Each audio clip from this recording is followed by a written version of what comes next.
The wheel of time turns, and ages come and pass, leaving memories that become legend. Welcome to Dragonmount. I'm Kathy Campbell. I'm Rajiv Moté. And I'm Maureen Carr. This episode is Season 1, Episode 5. The title is Blood Calls Blood. It was written by Celine Song and directed by Sally Richardson Whitfield. And we are here. We finally made it to Tarvalon. Wow. Okay, so first up, watching them back to back, like, I don't know about you, but I watched 4 and 5 back to back. Felt like a balm on my soul. So I feel so bad for everyone that had to wait a week. To start with, what were your overall thoughts about this episode? I think the pace slowed down, which was nice. A lot happened in The Dragon Reborn. It was a lot of things going on at once. I liked that this one started a little bit slower. I might be the voice of dissent about this episode. This was maybe my least favorite episode of the 6 that we've watched so far. There was nothing wrong with the episode itself. I thought it was a solid episode with good acting, with fantastic world building. Now we are more than halfway through. We've spent 3 episodes building up this mystery of who is the Dragon Reborn. We've got to get the Dragon Reborn, whoever that happens to be, to the city of Tarvalon because the problem is going to be solved. And then, episode 4 started a digression. It was a cool digression. I loved it. That was still my favorite episode. We'd gotten away from the plot of getting these people to the place of safety where they could start being proactive about what are we going to do about the Dragon Reborn. We had our digression, and it was cool because it ended with some fantastic scenes and a fantastic display of power by Nynaeve, and we're saying, oh wow, maybe she is the one. Okay, something's gonna happen about the Dragon Reborn now. And it doesn't. We get to Tarvalon, not all of them are assembled. The plot goes in a different direction. It centers around other things. Now, if you loved Stepin the Warder, if you loved the dynamics between among the warders, it was great. And like I said, it was fantastic world building, but it just felt like we're off track for being so far in the season. Yeah, that's valid. Yeah, definitely. I totally agree, Rajiv. I love this episode, and if this episode was just by itself, like I hadn't just seen 4, I hadn't seen 6, even like if the pacing and layout and everything in this episode, maybe even if it came after 3, I think I would have liked it better. So we talked about how, the first 3 episodes were kind of a roller coaster in the past. 3 is ramping up, and 4 just kind of hits all of our magic spots and was incredible and joyful and literal explosions. Literal explosions. This is kind of like we're trucking up to another big episode. It's hard to say because I agree. I was not ready to not be let down because this was still an incredible episode. I mean, we're going to talk about so many different pieces of it. Of course. It's still a solid 7.5 or 8 out of 10. But sandwiched between 4 and 6, it feels like it's missing something. And I don't know why necessarily. It's interesting because I wonder if this has to do with something with the directorial changing since, every director has 2 episodes. And so they pair it up. Okay. So 4 was kind of the Wayne Yip highlight of his 2 episodes. We had to change directors, and the directing was fantastic. This is beautiful. The writing is great because, of course, the writing is in all of it.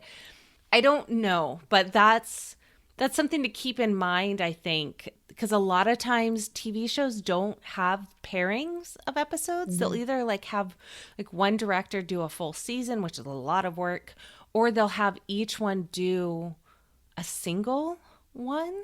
I don't know. I think it's interesting, especially with the knowledge of how incredible 6 is. We kind of talked about what the episode didn't do that we thought it might do. Let's talk about what the episode does, because it does a lot. Absolutely. See, and I liked the intrigue. focused more on, now that we're in the tower, it's that den of vipers. You know, Nynaeve calls Leandrin a snake in episode 4 and says that the White Tower full of them. And although we see Alana being sweet, does she have different motives? We don't know. It just shows the danger lurking underneath. This is not the place of safety we thought it was going to be. Like, they have to hide Nynaeve away because she's going to wind up in a novice dress if she's not careful. Right. Well, and okay. Maybe she should. Maybe there's an argument for that.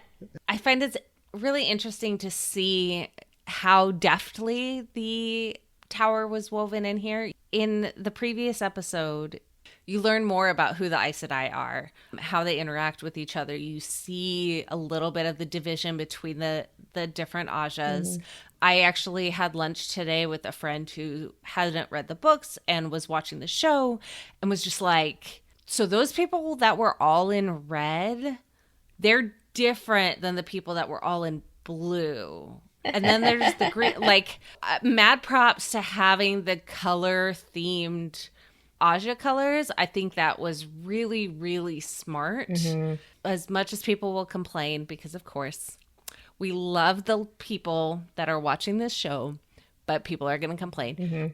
I think it was really, really smart to have these color theming, but still be so individualized so that it's recognizable as different, but not overly costumes. You can't go and get a quote unquote Aes Sedai costume because it's going to just be whatever colors you want all layered together. And I think that's really interesting. So you see kind of the politics a little bit in the camp. And instead of knocking you over the head, like if they jumped just to the politics that are in the next episode, you wouldn't have the stepping stone that's needed to really introduce the viewers into what's coming.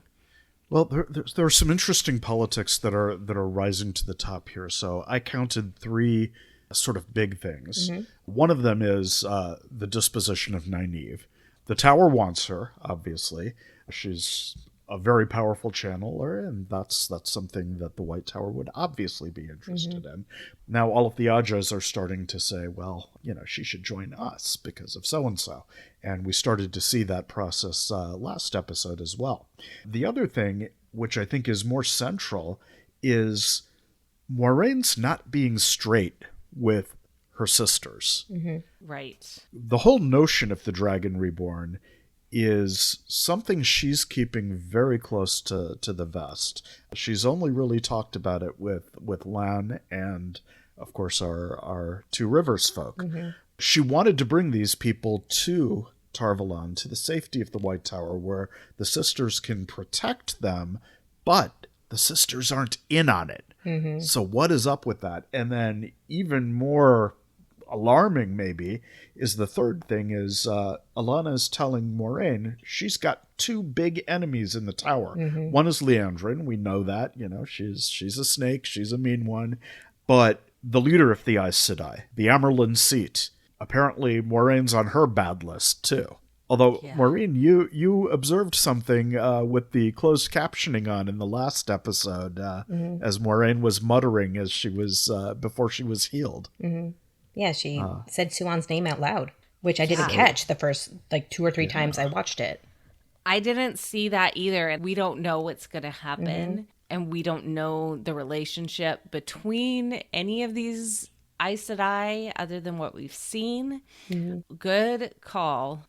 Recognizing and seeing that show up. That's really cool. Yeah. Definitely. Yeah, and even Alana, offering friendship. It seems on the surface friendship, but I'm still very dubious of her reasoning. Why is she all of a sudden so cozy with Moiraine? And it's greens and blues might get along, not to the extent that Alana seems to be worming her way up to Moiraine. Yeah, that whole scene about the dog, and we were novices together. Here's this information. Ha, ha, ha, ha, ha. We're so great. What is the ulterior motive? Moiraine really calls Alana out. This whole episode is kind of ratcheting that up.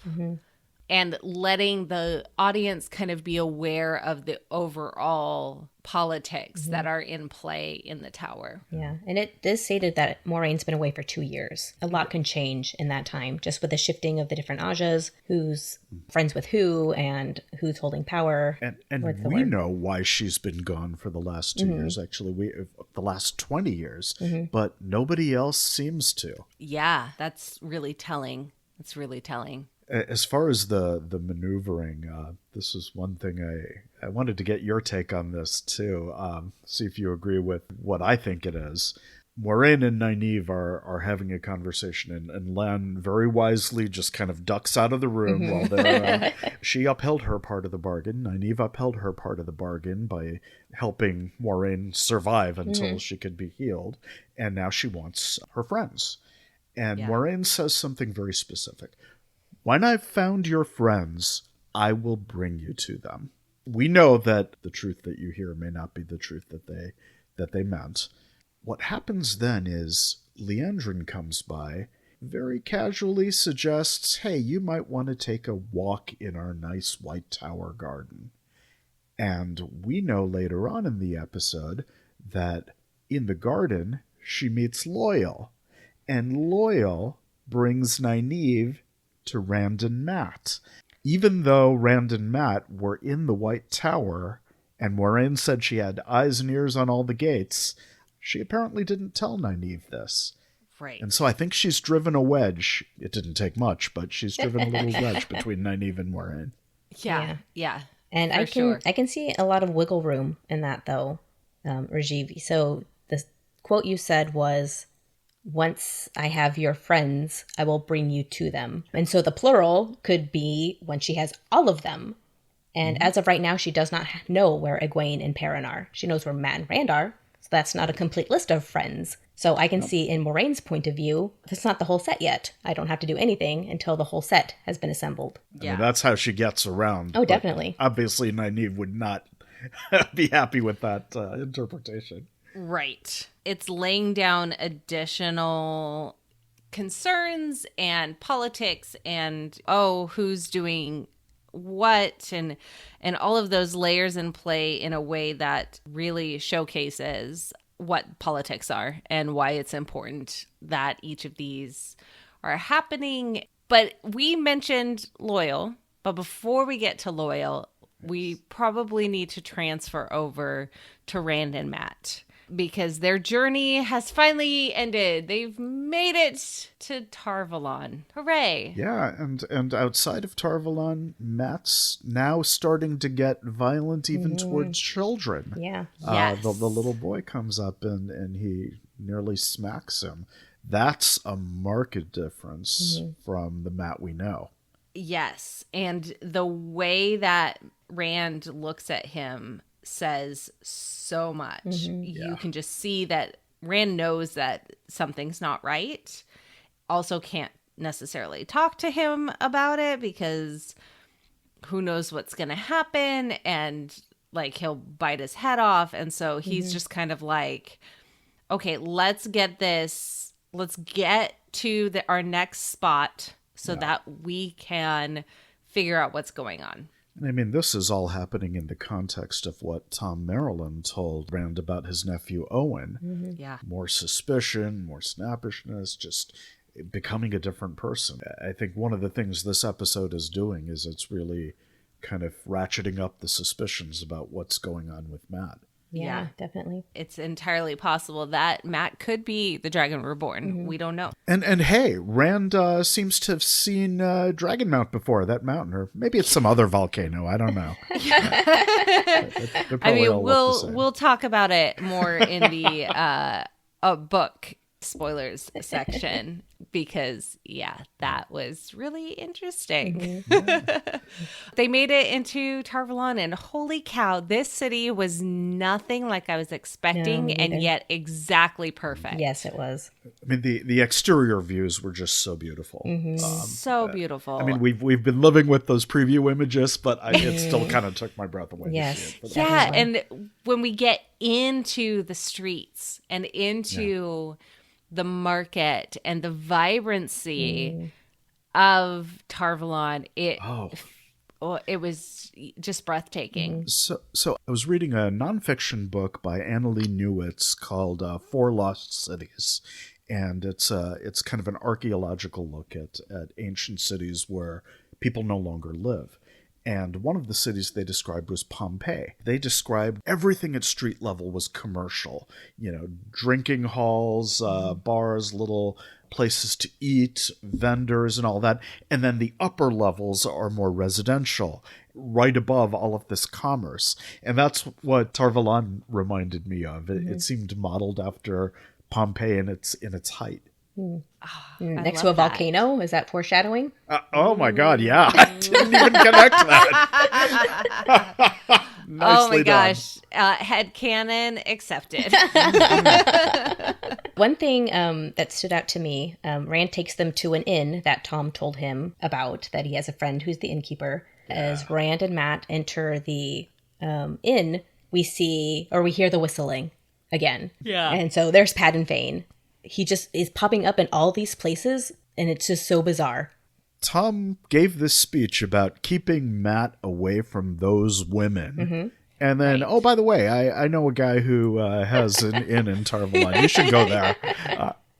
I don't know. I don't know how to reconcile that yet. Yeah, he knew they were set on Tar-Valon. Rand was not going to abandon Egwene, no matter what they said. Yeah. Okay, so yes, they're in Tar-Valon, but they didn't go straight to the tower. Rand uses the excuse of getting cleaned up and rested and whatnot. I can absolutely see Rand's mindset of, I'm going to get Matt to Tar-Valon because this is where we know Egwene is going to be, finding her, and then they could leave. Yeah. Which I think is also why he doesn't go to the tower. Because it would be so easy to just go to the tower and look for Maureen and say, hey, anybody know where my buddy is? Any of that. And he doesn't. He goes to the inn that Thom told him about. And that's really telling. Now, that's really fortunate, too, because this story that he has to tell about how he met Maureen and what's after him and all of that kind of stuff, that's going to raise a lot of questions. Questions that he doesn't know are not good for Maureen's case. Right. Because she's keeping so many secrets. Yeah. Yeah. But it's okay that they're hanging out local and around because Rand gets to meet Loyal. Yeah, I loved that part when he was introduced. And it's just so cute. Just the way, oh, you're so hasty. And I mean, he just states what's on his mind without any filter. And it's really refreshing compared to the Aes Sedai, who won't say anything unless they are misdirecting you. Right. Then Loyal comes along and he just says these almost insulting, honest to the point that it's a little bit insulting. I have an uncle like that who speaks so frankly, you'd think, but he means them in just the nicest way, and you can't get mad at him. So I liked that. That translated some of Loyal's innocence from the book, but without making him a complete wide-eyed, naive child. Very similar to, the changes that were made to the Two Rivers folk. Yeah. A little bit grown up, obviously. More not sophisticated. Really grown up. Loyal's still probably 90-ish. And we're going to talk a little bit more about Loyal in the book section because there's some, foreshadowing and spoilers for the books. I just loved how right he is. Hamad plays him to perfection. Yes. The introduction was perfect. And what a great way to get it kind of like, let's prep this moment, just like a little bit of Rand hanging out with Loyal. And then we're going to have Logain enter the city. Hey, can I ask you quickly, on Loyal, I heard it was all practical effects, meaning it's all costuming. Yes. That the actor did. What was your initial reaction and how did that settle in for you? Fine with it. I know that Rafe had said in that Ask Me Anything that Loyal is such a major character and he's on screen so much.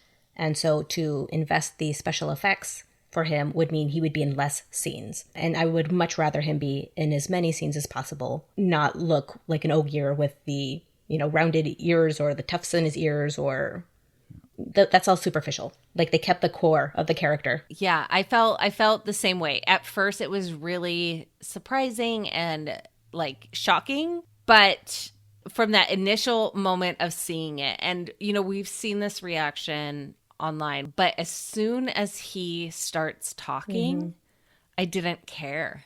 It didn't matter. I had the same reaction, and I think that's what really is harmful about, the preview stills, is that I think I looked at him, and then 3 minutes later, no, that's Loyal. My brain had adjusted itself, and I completely embraced him as the character. Definitely. That's just exactly. Me. I'm ready for more. I'm ready for more Loyal. Definitely. Good thing he's gonna stick around. Yes. yes. Oh, and when Rand meets Loyal, that book Rand is reading, that was kind of interesting. He put it down too fast. Yeah. Right? Too bad. Horathion cycle. Ooh. What is that? That's probably going to have nothing to do with anything. No. That's just probably a book. Yep. Well, yep. The Adventures of Jane Farstrider was the other book. It was one of Egwene's favorites. So, he gets to tell Loyal a little bit about his hometown honey back home and how she has a braid. Loyal files that away because he knows things like, if you have red hair, you're an Aielman. If you have a braid, I guess you're from the Two Rivers. Yeah, I just love the little seeds that are planted, And just Loyal delivers it with such innocence. Like, your hair's red, obviously you're an Aielman. There's a braid, obviously she's from the Two Rivers. There's no nuance there. If you have a braid, you're from the Two Rivers. If you have red hair, you're Aiel. I have learned many things from books. Yes. Yeah. It makes sense because the Ogier do a lot of reading. But when you have a lot of books and you're managing a lot of books, those books go into categories.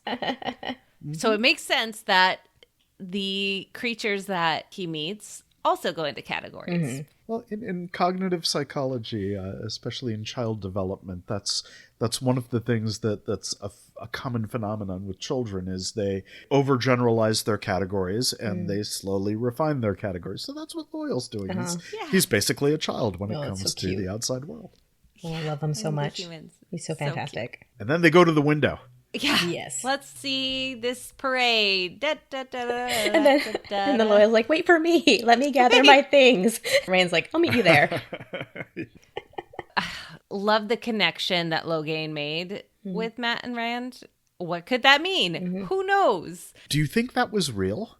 Because I was looking at that and I was saying, is Matt imagining this? That the dragon, the false dragon, is turning around, laughing directly at him and like pointing at him. They cut, and then Logain's just kind of back to slumping in his cage. So I wondered how much of that mad laughter was in Matt's mind. I think it was in his mind. If Logain acted like that, I think the crowd would have been taken aback. It's hard to say, though, because we haven't seen anything like that. I don't know. If there's a crazy person in a cage and he starts laughing hysterically, the crowd's going to silence and be like, what's going on? But they weren't. They continued to jeer and throw things. That's the only time that this happens, right? There's no other hallucination style things that we see for Matt? that Matt has, right? We don't have anyone else going mad yet. Well, that's true. That's true. But at the Grinwell's farm, though, he wound up in their house that's true. Sleepwalking or something. And he is afraid that he killed the Grinwells. Right. Oh my gosh. So sweet when Matt asks Rand to tell him again. Yeah. Rand does it and puts up with it because he's worried that the madness has set in on Matt. Oh my goodness. That the bond between these two is obviously not going anywhere. And the way Rand kind of takes care of Matt is also really meaningful. Yeah. So we haven't talked about Perrin and Egwene, and we haven't talked about all of Steppen's arc. The only other part with Nynaeve is that little bit with Liandrin. And with Moraine. Right. Nynaeve goes out to the Tower Garden, and Ogier have the run of the tower by courtesy. And he says, hey, there's this woman with a braid. That must be Rand's Egwene. Now we finally have a reunion. So we had split the party up outside of Shadar Logoth. We had some individual plot threads. Now we're starting to come together at last. Nynaeve has her reunion with Rand and Matt. It doesn't go well. No. So first, I love Loyal's enthusiasm. Like, he must have just seen a braid, and it's like, I bet that woman knows Rand al'Thor. And that just cracks me up. I love how much joy he has too with ta-da! Like it's totally a little kid that found a rock that's really pretty and he's coming to show it to you. And it just turned out that yes, this is actually someone that he has been looking for. And the connection between all of the Two Rivers folk is obviously so solid. You can tell that Nynaeve is just saddened by how sick Matt is. Yeah. It's so obvious that Nynaeve's healer instincts are kicking in. She's the wisdom. She's got to take care of him and is going to do what she can. And Rand is the support there. Rand's going to help with whatever needs to be learned. I'm sure they have so many conversations about what happened on their journey that we don't see, which is fine because we lived them. These are all important things. And we talk about Egwene too, and why Nynaeve knows that Egwene is okay. And unbreakable is what she says. Unbreakable, Yes. right? I love that. Unbreakable. What a great word to describe Egwene. Yes, 100%. So meaningful. That sounds like foreshadowing. No, that couldn't be it. Rajiv, come on now. You're right. I'm just so happy that these three are back together. Yeah. It's such a good journey. Matt, so, he's suspicious, he's hostile, he snaps at Nynaeve even knowing who she is, and there are whispers, there are voices, just like we heard talking to Logain. We are really getting the notion that, hey, maybe Thom Merrilin was right about Matt. Yeah, something is clearly not right. Plus all of that black stuff that's like forming around his mouth. Right, and going making him back in. vomit and whatnot. But man, the fact that he symbiote was is taking him over. the fact that he was yelling at kids and yelling at Nynaeve, especially when I'm sure Nynaeve would be more than happy to thump him upside the head with a stick. This says a lot. Yeah, Matt is not himself. No, Yes. he got most offensive when she wanted to see inside his mouth. Yeah. And I wonder if that's because he could feel the black whatever then and doesn't want it to be seen, or the madness doesn't want to share that. Yeah. But hey, let's hang out with some of those unbreakable friends, shall we? And see how unbreakable they are. Yay. Yeah, and Child Valda, who is yes. pure evil. I love it. I love it so Oh my much. gosh. So much evil, but not yet, because Egwene and Perrin hanging out with the Tinkers. I loved the conversation that Perrin and Aram had about violence, the connection and the bond that they're having. You can tell that they've been traveling for a month together. Yeah. There's a patience and a settling. Well, and Perrin's Had smiling. a lot of turnip curry. Yeah, Yes. turnip curry. But he's relaxed, Perrin. He's Yes. He's made a certain amount of peace inside himself. And that's really, really special. Of course, that peace is going to completely go away here real quick, because even though they're almost to Tarvalon, there's a bunch of white cloaks. Yeah. And who is with those white cloaks? I don't know. Some stranger. Really evil guy who recognizes faces. Yes. But, one of the really striking things that we see is we talked about Isla, who kind of explained her version of what pacifism is to the Tinkers. And it was a very courageous, very brave form. And here we see it. Yes. The Tinkers are linking arms in front of a bunch of armed men, a bunch of armed bullies. And they're saying, you're not going to have one of our people who are traveling with us. We're not going to let you. They take a beating. And get right back up. Yep. And it's the way of the leaf versus the way of the light. Yes, I loved that. Oh my gosh. Seeing that was just so emotional. These people that you've grown to really care for, and their peacefulness and their joy, and they got Perrin to smile, and seeing them get beaten up in a way that was so mean, so harsh, just so that Egwene and Perrin could run away was just so meaningful. They're not cowards. Yeah, not at all. Right. Not at all. They really not at all. live by their own philosophy. They can spout it all they want, but when it was time to show it, they did. And they were brave and strong and courageous. And they almost got away. Then the horses came. Yeah. Poor Aram. I hope he's okay. I hope so too, but he didn't look okay. They capture Egwene and Perrin, and so begins, I guess, second torture scene, both having to do with Valda, but a little bit different. There's less fire. Although he's got a full suckling pig on a platter. Oh, that's true. That's true. So, that's true. The man likes his food. Yeah. Yeah. Which really, if you're in charge, really, I'm just amazed at how clean he eats. Yeah. And how the costumes look so clean after travel. Really impressive. This scene with the White Cloaks taking care of Egwene. Yeah, washing her like cattle almost. Yeah, yes. that was troubling, and it could have gone in. It could have taken a different route. Right, and I'm so glad they didn't. I am so glad they didn't, because if this had been Game of Thrones, which of course everyone's comparing it to, it would have been a very, very different bit. There was still a little bit of that, Valda sitting and watching, but it didn't feel. It was more dehumanizing than anything. That's exactly what it was. Yes, exactly. Absolutely dehumanizing. And that's such a good choice. I'm so glad that they chose to do it that way. And how perfect the actors did. Yes. I mean, it was just wonderful. Then they bring in Perrin. So now there's a dilemma. Yeah. Egwene can channel. That will reveal her to be an Aes Sedai, and she will be killed by Valda, and Perrin will be let free. Or she cannot channel, and they'll kill Perrin. So Valda gives them some time to talk it over, and that's when some secrets come out. I'm going to go off on this sidebar because this is something I've been harping on. Valda says, I've heard you don't need hands to channel. He does say they use it as a crutch, which I know a lot of other people have said that's probably what it is, that the Aes Sedai have learned this way, so they have to do it this way.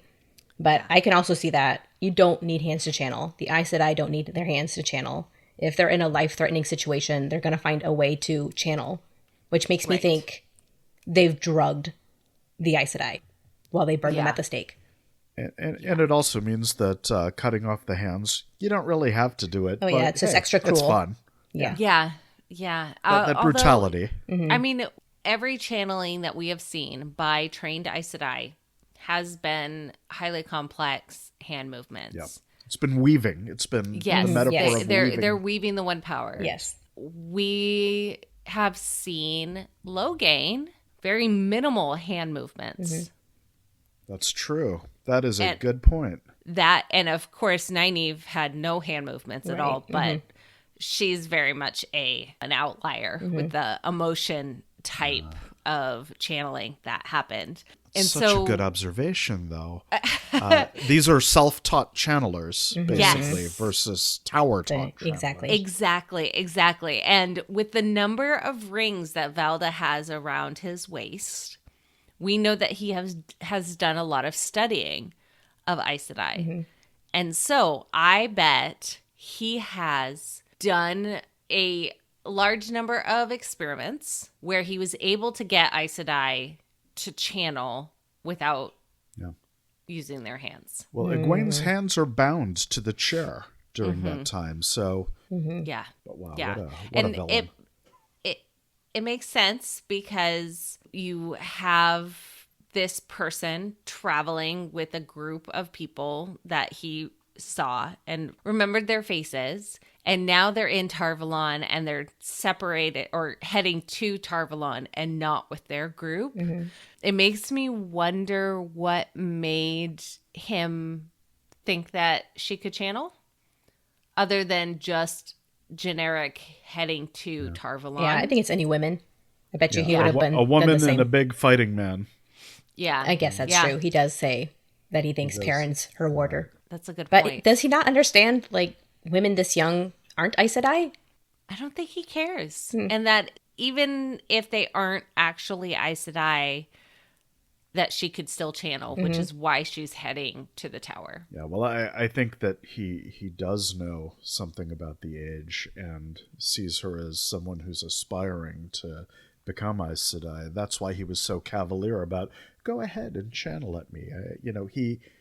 He doesn't have any protections that we know of from channeling. When she's able to only produce a feeble little fireball, he expected that.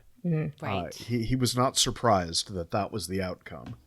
Yeah. And now he gets to go about his business. That business is cutting Perrin.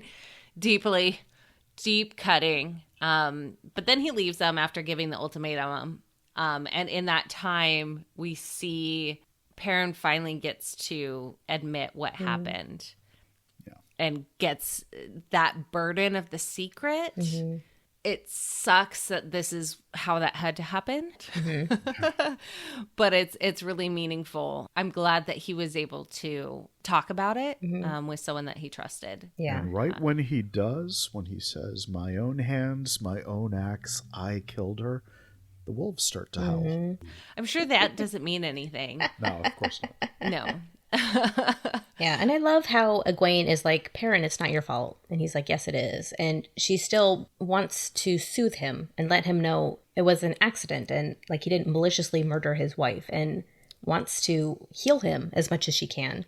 Because she was going to be the wisdom. I think she still has that healing instinct in her. She wants to fix him if she can. There's a reason that Nynaeve wanted to have her be the wisdom's apprentice, and not just because of the connection with channeling, but that there's a layer of wanting to help that Egwene has. And that's why she tries to channel. Yeah. When Valda comes in, because she would rather die and let Perrin escape. But thankfully, they don't have to make that choice. Yeah, she manages to singe his ropes a little bit, and then Perrin breaks out of his bonds. I gotta say, there were so many ways this scene could have played out. He could have started to move, like a berserker, like he did with the Trollocs. He could have, become a little animalistic or bestial, but he kind of became Frankenstein, and this man Valda, who has faced down Aes Sedai, is just kind of stopping and looking at him and saying, "What are you?" He lost all of his nerve. I'm not sure I bought that. Well, and especially because his eyes changed. Yeah. With So every Perrin's cut eyes of Valda's knife, his eyes would kind of like flashed golden. wolf-like eyes, which definitely scary to anyone that's paying attention. And we know that Valda, he recognizes faces, so he would probably recognize what color people's eyes were. And between the fire and the eye change and the fact that he could break free at all. And even the wolves outside are calling. That's enough to throw off this man that really does not get fazed by much. Being able to get fazed by it was oof. Well, it's an interesting narrative choice, because if it was handled differently, Perrin would have been the one to have killed Valda with his bare hands. And they decided not to put Perrin through that for whatever reason. He's going to be spared going into his berserker rage and killing another person, especially after this trip with the Tinkers. Instead, it's Egwene who knifes Valda in the back. No, I love that. Yeah. It's fantastic. Yeah, because Perrin has calmed down. Perrin did take a liking to the way of the leaf. And although he has the option to go berserker, especially with his eyes changing yellow and there's some kind of transformation or something going on, he chooses not to. And I think that shows a lot more of his character. Yeah, a lot more strength involved in that choice. But they escaped, which is awesome. And Egwene escaped with a bunch of rings. With the rings, yes. Which was so smart at that mindset after seeing her friend being tortured and getting bathed by weirdos with porn stashes and, having this torturous moment, being able to have the cognitive mindset of, oh, I'm taking the rings. Right. It was really, really smart. Yeah, and even Valda says she would have made a strong Aes Sedai. So he notices her inner strength. And yeah, she shows it when she's quick enough or perceptive enough to see that those rings were important. Yes. Yes. My brain just processed you saying white cloaks with porn statues. It's so funny because there was a post somewhere on social media of those three hanging out with their porn stashes and something about like, or maybe a behind the scenes. Oh gosh, now I don't remember. But they were talking about something about how like their mustaches mean that they're bad.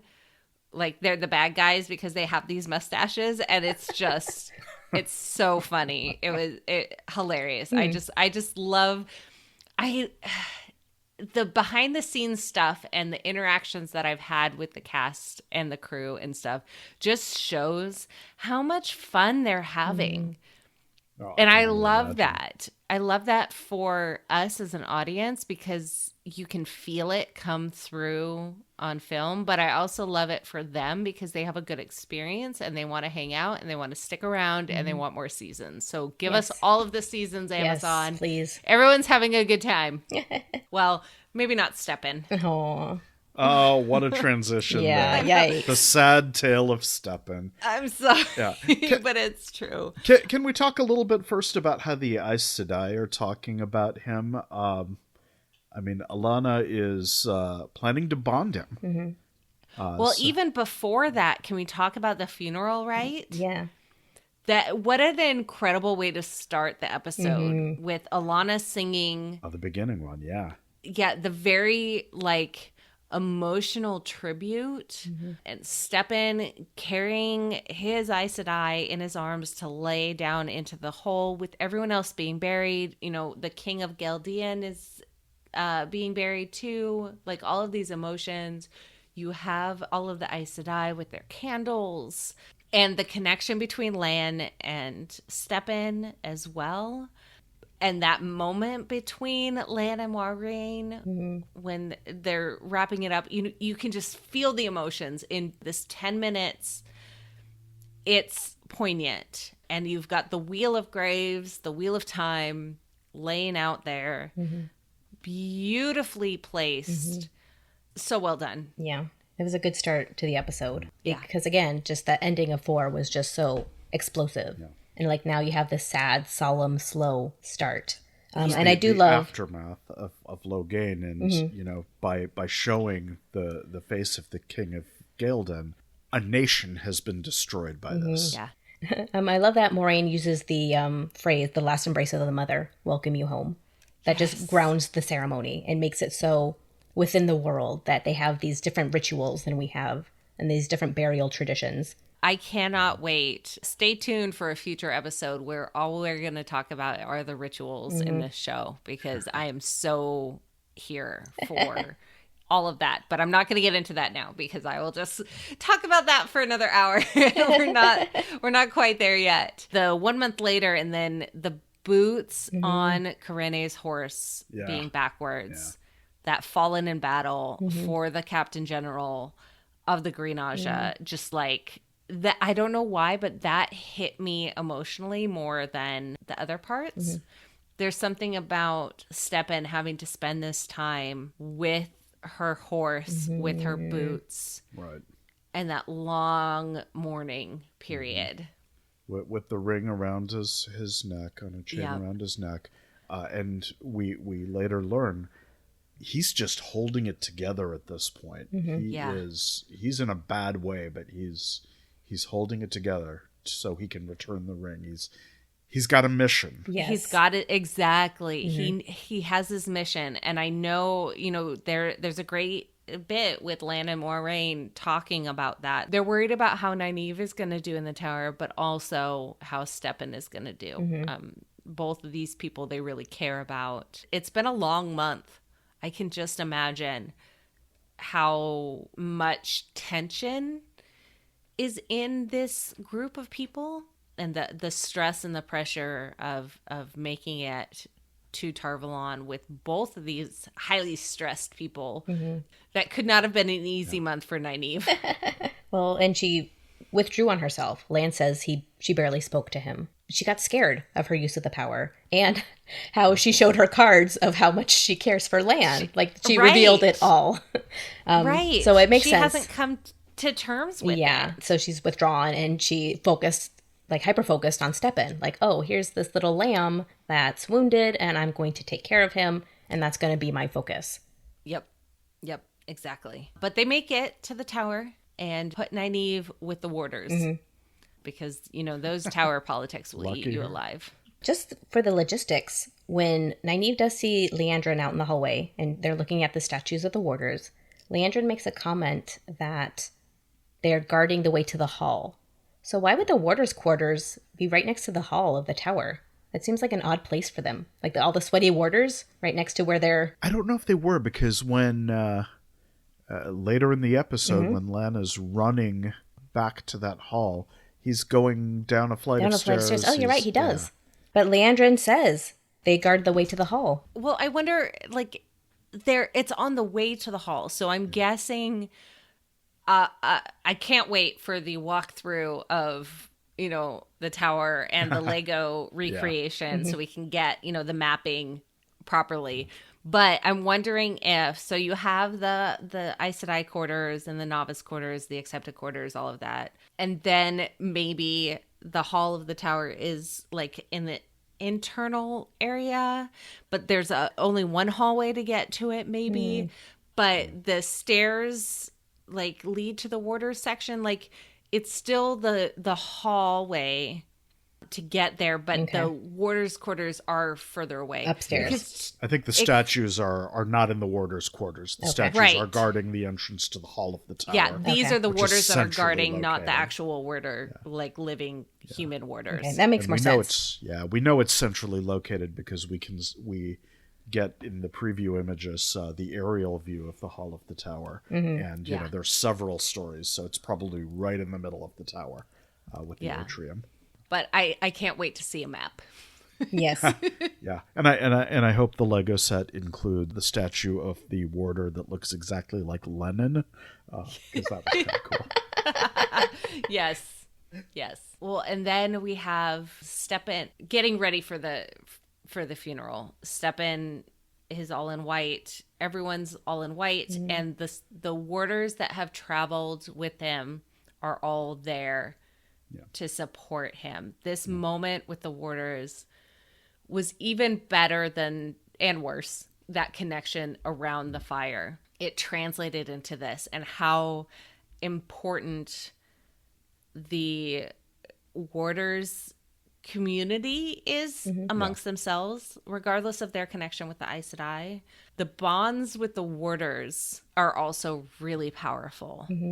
Well, these men are standing around, sharing their traumas and sharing their histories, which you don't see portrayed in fantasy that often. Especially with fighting men who are supposed to be these stoic, unemotional beings. That's not in this interpretation at all, and we get some interesting history. And it makes sense that these men who are traumatized or wounded seek the life of a warder. Well, yeah, Stepan was his father hated him, and it drove him to go and pick fights. And Karini noticed him and gave him a purpose, and that's why he is so absurdly grateful. And that purpose then is magnified right now. We were talking about Stepan having a mission to bring Karini home. This is what a warder does. Yeah. And without that purpose, well, we see what happens. Right. Well, and I love how he said, we bonded and I had to become worthy of her. Yeah. That power, it shows and gives reasoning behind why, not just, the loss of your bondmate is breaking you inside, but also this idea that he's doesn't have a reason to go on. You're seeing more explanation of the warder bond, why it's so emotional, and also why Stepan didn't immediately go and try and die right then. We saw around the campfire that the warders gain honor from the Aes Sedai are servants of all. They serve the world, and the warder's pride is to be able to support and serve the Aes Sedai. And that is a purpose. That is a noble purpose. That is a high purpose and calling. And to lose that is devastating. Absolutely. Especially for men like this.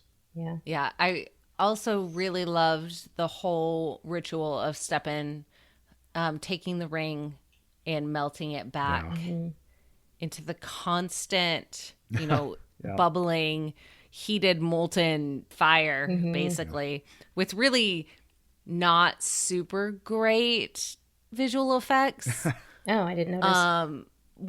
What we've seen, in my opinion, is the elements, like natural elements, they're having a really hard time, and it really showcases with fire and water. And that's okay, because it's just a moment of recognition, and then when I watch it again, it'll be fine. But it was very jarring. It felt, like an after effects effect on the fire. Okay. I started doing my Gollum voice when he melted. Oh, that's funny. I did not think that. But and that makes sense. But I did notice how the ring had the green gem gone. So they took off the gem. Yep. So I wonder if that got put back somewhere else, or if Steppen got to keep that. Oh, yeah. Some sort of remembrance, or even given to a next green sister. I mean, the whole idea of this is rebirth and recycle, and it's going to come again. So that's true. Reduce, reuse, recycle, reincarnation. Definitely. The 4 R's. But then it does lead to that scene where Lan goes and sees Moraine. Yes. And he just holds onto her hand, and she puts her hand on top of his, and he touches her ring. The clear devotion he has to her is so sweet. You just feel it in every different way, that each of the bonds that we've seen is just really, really meaningful.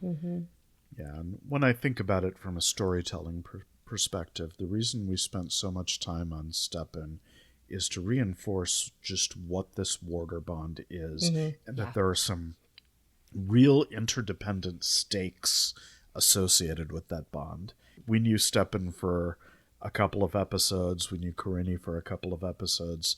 We're supposed to start thinking about, oh my God, what are the stakes for Lan and for Moraine? Because here's another Aes Sedai and warder bond that you are coming to enjoy, and you're totally experience. Invested in by now. Yeah, totally invested in. And what does that mean? Yeah, for the future. We don't know.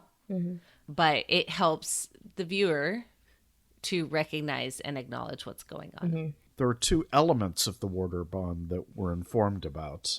Alana plans to rebond Steppen, and this is presumably a way of like saving him, of giving him purpose again. And the other thing that's dropped is Moraine thinks that the bond can be released, so it's a reversible sort of thing.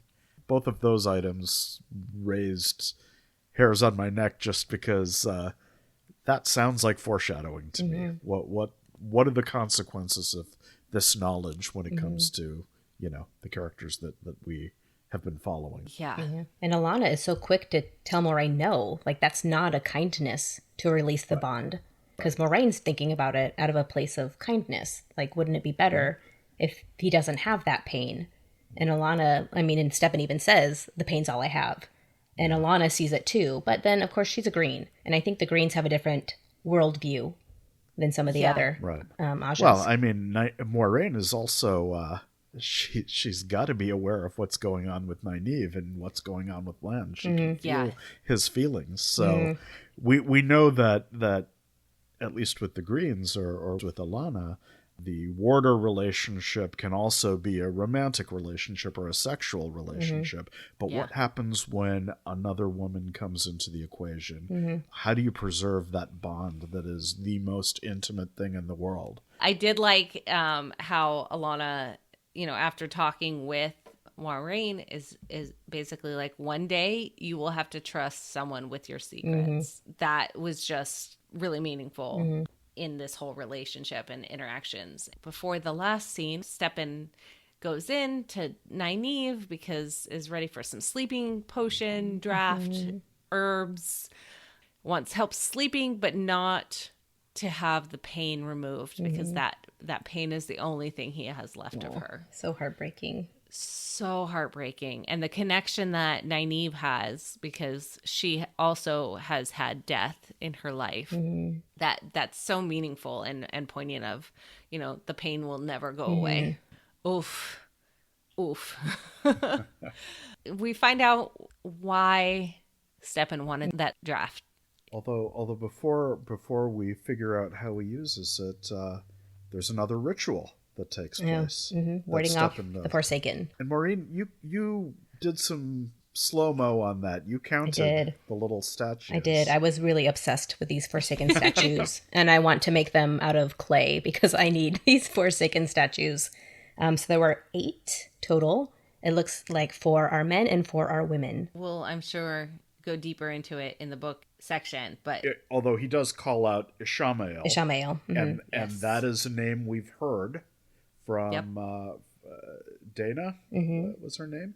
Dana. The one who brought the dragon before the Dark One. We knew that Ishamael was a hero of the Dark Friends. Now we learn that he is one of the Forsaken, which seem to be like little demigods, so devils. Yeah, it doesn't go into much other than that. We're warding them off. Yeah. Keep them having very specific imagery for these people to keep them away. Lan and Stepan talk about the bond with each other, talking about the bond and kind of what bonding Alana would mean. I loved this scene because, they're, I've never been with a man, and, there's 2 men. But it opens up the ability for Lan to start talking about Nynaeve. And you feel it, the emotions. Yeah, well, he's feeling neglected. Like, she did just show all her cards. And then, never mind, I'm going to back off. And, when Stepan does say the first time she touched the one power, and she did it to save your life. And it's just such a Nynaeve thing to do. Yeah. So over the top. She showed all her cards and tucked it away, and what does she expect? Like, Lan didn't kiss her or propose to her or anything like that, so of course she's gonna be scared or nervous about what emotions she showed. So he needs to suck it up, but of course can't talk to Nynaeve if he's passed out. The emotions, as soon as Lan waking up, I immediately was just like, oh no. So painful. We'd already seen so much death. The audio work on this scene, it just made it so much more painful, almost. Yes, definitely. When he finds Stepan kneeling by the statue of Lenin, by the statues of the warders, it looks ritual. He has committed suicide like seppuku. He's disemboweled himself with a short sword. Then we go to the funeral. How poignant to start this episode with morning song and ending it with a morning song. And just how different they are. Alana singing beautifully, and then the warders and Bran like primal throat screams. Singing too. Yeah, the throat singing. Oh, too. was there throat singing? Yeah. I must have At missed the that beginning part of Oh, it. yes. Oh my goodness. This ritual, of course, will partake in the future. So stay tuned for that. But how meaningful that this is a way for these men to release this emotion. And the mirrored grief too with Maureen. Yeah. Right. And I love how the head warder basically is like, Lan, relieve us of our grief. And basically letting Lan completely break down and have that emotion just explode out of him. Very similar to Nynaeve's healing, but just like the pounding of the chest and the crying and all of the tears, it was so emotional and powerful. This is why this episode was so good. Even if it didn't match up to the other two, 4 and 6, this one still had so much purpose and was meaningful and emotional and visually just stunning. Well, it was interesting. We had a White Cloak scene where there's the immaculate white sort of finery, and then we have funereal white here. And they look different. There's an arrogance to the starched white of the white cloaks. Yeah. And, well, I mean, it's obviously all of the trappings, all of the ceremonies, the singing, the grief. Funereal white really does look like something of mourning. It's instantly recognizable. Yeah, as a funeral, you know exactly what's going on. There's no question about it, and it's really poignant. And of course, we had the shrouds in the very beginning of the episode as well, all white. Yes. Everything clean white, representing very different things. Yeah. Maureen's expression during this scene is just lovely. Oh, yeah. Rosamund Pike just captures her so perfectly. It's not that she's not sad about Stepan. She's seeing Lan in pain. Yeah. She's feeling his pain. Yeah. That too, very much so. The feeling it, the seeing it, but she just loves him so much, and to see him hurt so bad. I mean, and even Nynaeve starts crying when Lan does this primal shrieking just for that release. And it's just, grief is hard, but when you see another person grieving, that's almost harder. And I really liked that juxtaposition, Maureen, between Moraine's mirrored grief and Nynaeve's natural grief. Nynaeve has a bond with Lan, just like Maureen does. It just doesn't have anything to do with the one power. All throughout this episode, as well as previous episodes, the layers of the bond, and it really comes to head in this, finale part of this episode with the emotions and the tears. It's a lot. Oh, goodness. I thought this was a great episode. I enjoyed it from start to end. Yeah. Yeah. And it's so funny because we talked about how, this was less of our favorite from 4 and 6, but it's still so good. So beautifully woven. We're heading back up to the top of the roller coaster again. Yeah. Is that it? I think so. Okay. So this isn't the end, but it is an ending. And before we head over to the book spoiler section, we want to remind you that this isn't the only way to hear a bunch of nerds talk about this great show.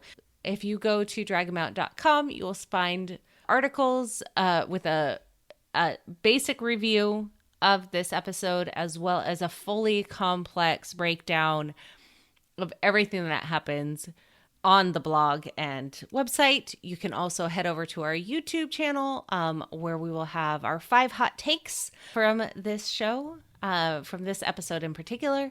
And of course, make sure to check out all of our social media, including on Saturdays after this launches. We will have a live on Instagram and all of our social media accounts, YouTube, wherever you want to watch us. Hang out, ask questions, talk about your favorite parts, least favorite parts, ask the hosts that are hanging out what they thought about things or specifics. It's just kind of a way to keep it going, because you're not going to want to stop talking about this episode as well as the previous ones. And we want to make sure that you have all of those outlets so that your family will continue to talk to you. So come and hang out with us. You can find us on dragonmount.com. Don't forget, also, we have a Patreon. Go to patreon.com/dragonmount to support this show. All of the entire website and all of the people. We know that your time and money is special, but we have some special goodies for you if you join the Patreon. And with that, let's head on over to the books, because holy cow, we talked about it a lot. But let's start with Loial, I think. Okay. We know that Loial's kind of emotions and parts of his character, like the visual side of it, is very different, but it doesn't matter because he is loyal. Like, yes, they captured his essence, so it didn't matter that he didn't look how I pictured him in the books. Yeah, 100%. And I'm excited. Like, he looks very human, which was a surprise and an adjustment. And I'm glad that we're still getting a lot of the personality type to really lay down that fact that he's an Ogier, and what that kind of means for everything. I am excited to see where his character goes. Yeah, I was hoping at least something with the ears reminiscent of how they would twitch, Yeah, but yeah. you can't have everything. Right. And and what he looks like physically is the least of my concerns. Right. Exactly.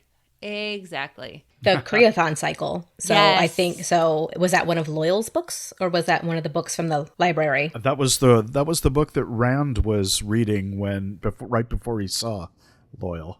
Oh, he was actually reading it. Yeah, he was looking through it. Yeah. So we all know that that book is something that Rand is going to study because, of course, we know that Rand is the Dragon Reborn. Talk about what great switching. By this episode, everyone's going to think that Matt is the Dragon Reborn. Yep. Yeah. 100%. But all of these foreshadowing, all of these introduction of pieces that I can't wait for people to be able to watch back and see, oh, this was important. This book was I recognize that volcano. oh my gosh. But then also, I have a question. The beginning of the episode, when we see Rand and Matt and that whole scene with the kid, there's a stone with some words on it. And the Tinkers also have a stone with some words on it. Are these portal stones, or are they just directional things? Because there's a lot more words than just this way to Tarvalon in my mind. Yeah, I thought portal stone when I saw it. Okay. I'm thinking signpost still. But written in the Old Tongue? Who reads the Old Tongue? Well, we don't know what the script is, do we? In this world? I mean, it's not, the Old Tongue it's to not me. English script. Based on, we've seen other writings, but yeah, I totally think it's portal stones. Okay. And I love Portal that. stone was symbols, not necessarily characters. Yeah, but I think it you could see it being an adjustment. You could see it being words because having directions in a text that people don't know Unless they're left over from the Age of Legends. No, because Tarvalon wasn't there in the Age of Legends. Right. Yeah. So it would have been after. So my vote is portal stones. Yeah, I thought portal stone. Portal stones were kind of run down too and ruined. So just in the books they were. It's easy enough to have it be these random things that have shown up throughout the story that don't mean anything until they mean something. Totally. And I don't know if people have been catching the bonus features, the little animated shorts that you can find on Amazon Prime Video X-Ray. There's one of them that shows what the Age of Legends looked like with skyscrapers and buildings, and they are exactly what we had seen in ruins in the first episode. Yeah, that's so cool. Heading back to the tower, the whole thing with the bonds, the releasing, the other additional bonding. I mean, I hate to say it, how much I love Alana, because I'm really going to hate her in the future, and that's okay. I'm fine with that. I wonder if they're going to go into that plot line. How much they akin it to rape. I don't know that we're going to want to go there. Yeah, I hope not. Honestly, that's something that I think could easily be left out. It was not that important. I mean, it added to Rand's distrust of Aes Sedai, but there's so many other ways they could show that. I thought it was actually and we're going all the way to spoilers for A Memory of Light, the last book. The conclusion of Nynaeve's arc is that, yes, she is this mega powerful channeler. She can do all these things, but the way she's able to help Rand during his fight with Moradin is they're about to kill Alana, who has bonded him, and that is going to disrupt his ability to focus. And Moradin throws a dagger at Alana to kill her. Nynaeve uses her herbs to keep Alana alive just long enough to undo the bond. And so she uses her kind of bedrock talent to be able to save the Dragon Reborn. Yeah, but I could see that being not a necessary plot point. Right. Yeah. Right. It's just interesting who called it out, though. And it was in a conversation with Alana where we saw that. So I think it's a little Easter egg for the book readers. That's possible. Yeah, for sure. And then, of course, the releasing of the bond as an option. Now, in the books, of course, it doesn't go to Nynaeve yet. Right. Like that whole pass the water. Yeah. And Is that a new game we're going to play? The plan was to release the bond. So until Maureen, saw her fate, I think her plan was 100% to give land to Nynaeve. Yep. Once she became Aes Sedai. So like this so am I these a package now, Aes Sedai? Yeah, exactly. But also it makes me wonder if we're going to have Alana be mixed with Myrelle. Yes. Mm-hmm. Yeah, one of those things. I think it would be easy to have Alana, who is already like shown here to like take broken waters and just kind of replace that. And I would love if that was the bit instead of rape bonding Rand. Right. Mm-hmm. Having this be her character arc. So fingers crossed for that. If you're listening, Rafe, we wholeheartedly support this change. Yeah, I have accidentally called Alana Myrelle a couple times in my own notes because I've already joined them in my brain. Excited to see where that goes in ways that I originally was not very excited because I really didn't like Alana in the books. I just did a reread or started to reread and then got distracted because Shanice. But knowing Alana's arc and watching her prey upon all of the Two Rivers folks, all of the Edmundsfielders, you can see her trying to decide which one she wants to steal was really just like gross. I'm hopeful and happy because I love Alana. Priyanka Bose is flawless as her. And I'm ready for more. Please let me keep liking Alana. One thing I meant to mention last time is that Alana has the bells in her hair and is from Arafel. And I was like, I love that. I want that in my hair right now. Just those little bands of green and the little bells at the end. Oh, yeah. And I love her accent. I love, it's just that hint of the Western Asian influence. Not British. Once again, we're laying out these English speakers that have an accent that is just different enough, which again lays out the layers of cultures that exist in this world that just make me so happy that they have owned it and really laid it out. And I can't wait to come back and have an episode just about the different cultures. Yes. Anything else for the books? Oh, so much. So we got to Tar Valon. In the books, Rand never once stepped foot in Tar Valon. And so I thought that was really interesting and fulfilling. Like, that was their goal. Like, they should have gotten there. So I'm really glad they did that. And then the transferring of the Queen's Blessing to the Light's Blessing. And I think it was still Basil Gill as the owner. Oh, was he listed? Okay. He was cast. Okay. Before. Yeah, but I didn't. But did they change it? I don't even remember him, yeah. Yeah, so it'll be interesting to see if they bring him back or if, like, this is a scene that they had to cut. I can't wait to hear Rafe talk about it, basically. This is the hard part about getting these screeners. Woe is us. Not only do we not get closed caption, but we also don't get the X-ray. Okay. Right. And so I'm excited to watch the episode again with the X-ray and see if they talk about it or if it's just, something to come in the future. Yeah, so it does list it as Basil Gill. Darren Clark is the actor. Oh, okay. Yeah. But then I also think they cast somebody as Sen Bui, and then I think they changed it. Oh, no, so he still is listed as Sen Bui, but I don't believe. I thought Sen Bui was the guy who died. The guy who died. That Nynaeve was trying to... Yeah, I think we talked about, but I don't know. It'll be really interesting. We'll have a list of, characters that were cast that didn't show up. And then Steve. Who's Steve? We still don't know who Steve is, and but that's okay. Rafe is so excited about that, but can't talk about it. Breaks my heart. I feel like I'm not in on that joke.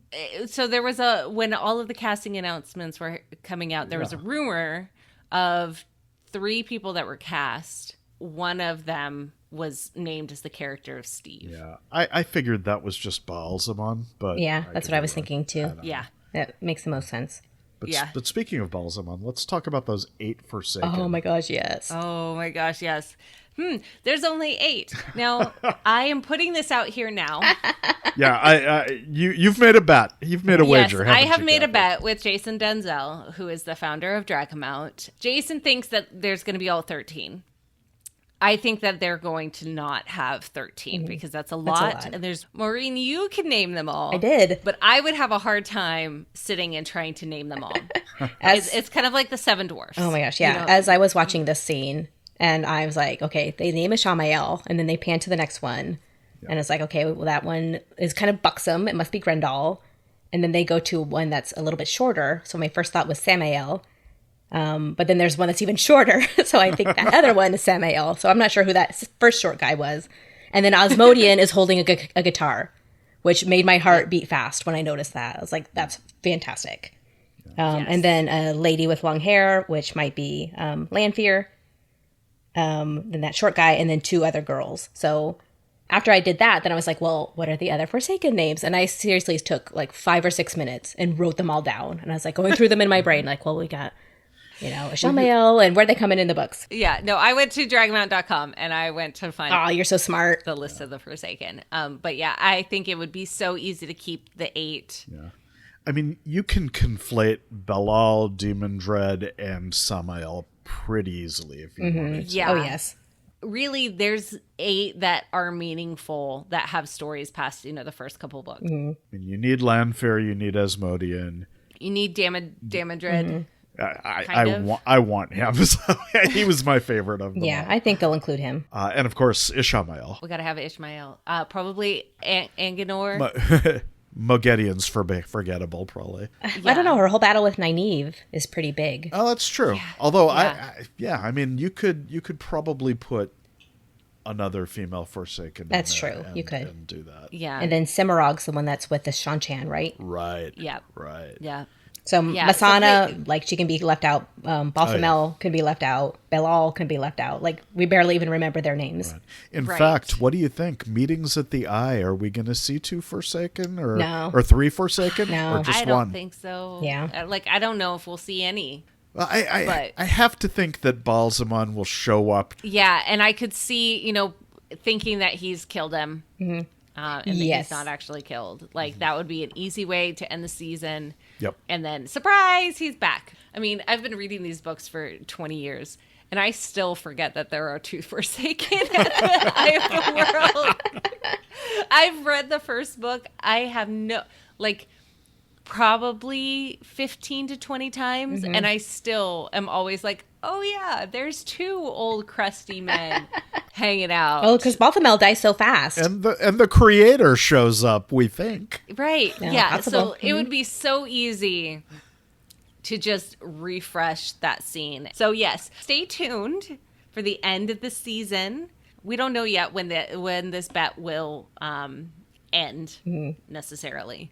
If I win, which I totally will, you will see a live where Jason has to do his kung fu embarrassingly. I may have him wear we'll see what happens, but he will have to do something kung fu on a live and make it extra embarrassing.